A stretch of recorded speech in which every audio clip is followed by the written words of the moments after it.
Nah, kemudian untuk skema Upwind FTBS akan kita cari syarat kestabilannya menggunakan metode von Neumann. Langkah yang pertama kita substitusi ya, langkahnya masih sama. Kita substitusi FIN ke dalam skema kita. Kita peroleh bentuk ini.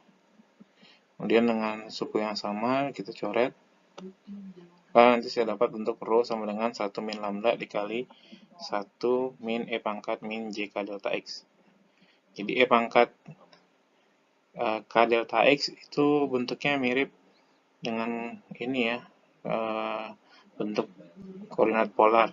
Jadi kalau saya punya E pangkat I atau E pangkat J delta X ya, dalam hal ini J-nya imajiner, maka saya punya bentuk E pangkat J delta X sama dengan cos delta X plus I sin delta X gitu ya. Di E pangkat J delta X sama dengan cos delta X plus J sin delta X. Ini kalau di sini saya punya E pangkat min J delta X, maka sama dengan cos delta X min J sin delta X gitu ya. Maka nanti saya dapat bentuk ini, bentuk yang kedua ini ya, ini yang dalam cosinus. Nah, di sini saya ingin mencari mutlak rho atau modulus rho kuadrat. Modulus rho kuadrat dalam bilangan imajiner itu sama dengan rho dikali rho konjugat atau rho bintang. Rho konjugat itu apa? Jadi kalau misalkan saya punya Z sama dengan X plus Y, jadi Z konjugat itu adalah Z sama dengan X min Y, gitu ya, jadi lawannya. Jadi, kalau di dalam hal ini berarti kalau saya punya rho sama dengan bilangan imajiner gitu ya, yang plus, maka rho konjugat maka adalah imajiner yang minus gitu ya, jadi lawannya. Kemudian maka ini diperoleh tadi ya hasil kalinya. Ini saya peroleh bentuk ini. Jadi saya peroleh bentuk ini. Di sini untuk menentukan nilai mutlak rho kuadrat itu bergantung dengan lambda. Ya, jadi kita menentukan lambda dulu di sini. Jadi ingat syaratnya adalah mutlak rho kurang dari sama dengan 1, mutlak rho kuadrat kurang dari sama dengan 1 gitu ya. Jadi nanti mutlak rho kuadrat itu kan sudah kita dapatkan ya bentuknya yang saya tandain di sini. Nah, jadi nanti saya substitusi ke sini, jadi saya dapat bentuk yang terakhir ini.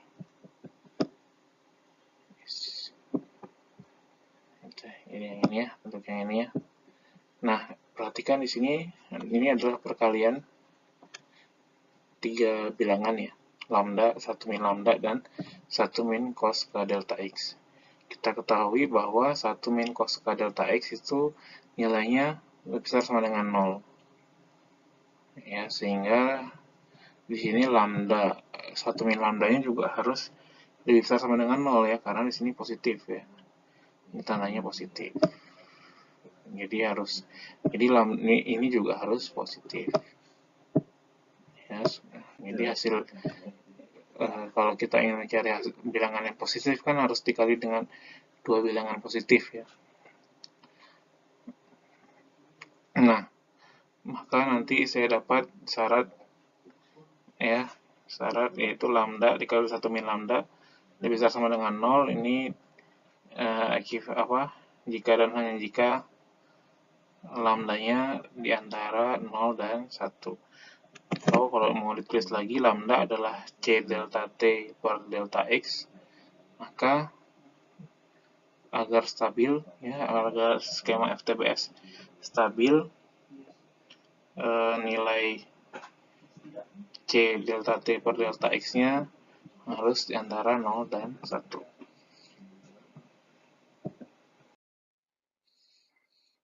Nah, kemudian dari sini kita juga tahu bahwa skema FTBS tak stabil untuk yang sebaliknya ya, C-nya negatif atau C delta T per delta X-nya lebih dari 1. Maka bisa kita simpulkan bahwa metode upwind ya FTBS untuk yang C positif ya, yang arahnya ke hilir, itu stabil bila C delta T per delta X-nya di antara 0 dan 1. Ya.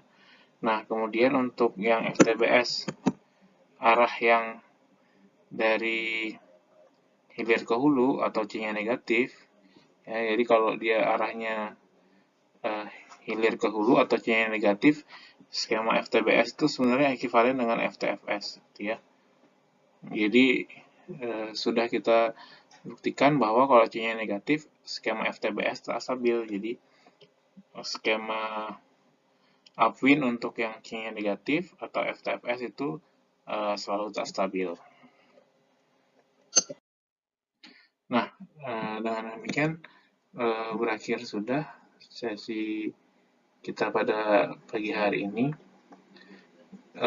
Jadi minggu depan kita akan ujian. Perhatikan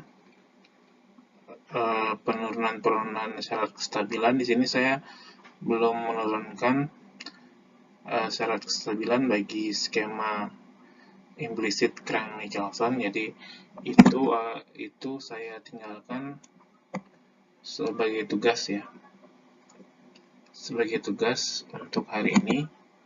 Jadi silakan dikerjakan dan dikumpulkan pukul 10 ya, pukul 10. Terlalu cepat ya, mungkin dikumpulkan paling lambat jam 7 malam lah ya, jam 7 malam hari Selasa. Silakan dikumpulkan. Kemudian untuk UTS minggu depan, tolong dipersiapkan materinya. Ya, jadi kalian harus belajar karena waktunya terbatas gitu ya. Jadi nanti ujian tidak ada waktu lagi buat buka buku atau nggak catatan gitu ya. Jadi kalian saya harapkan sebelumnya udah belajar. Jadi nanti di ujian tinggal mengerjakan. Ya, jadi ujiannya akan terbatas waktu, jadi tidak akan sempat kalau sambil ujian kalian buka buku gitu ya. Jadi itu udah saya ingatkan jauh-jauh hari. Jadi nanti pas hari H ya tidak ada ini ya, keterlambatan gitu ya, alasan keterlambatan mengumpulkan ujian. Oke, kalau gitu saya akhiri. Terima kasih atas perhatiannya. Bila ada pertanyaan, silakan tinggalkan komen di bawah ya, di bawah di post MS Team. Ya, jadi di bawah video ini ya, silakan tinggalkan komen pertanyaan. Ya, kalau saya bisa langsung balas, maka akan saya balas gitu ya. Oke, terima kasih atas perhatiannya. Wassalamualaikum warahmatullahi wabarakatuh.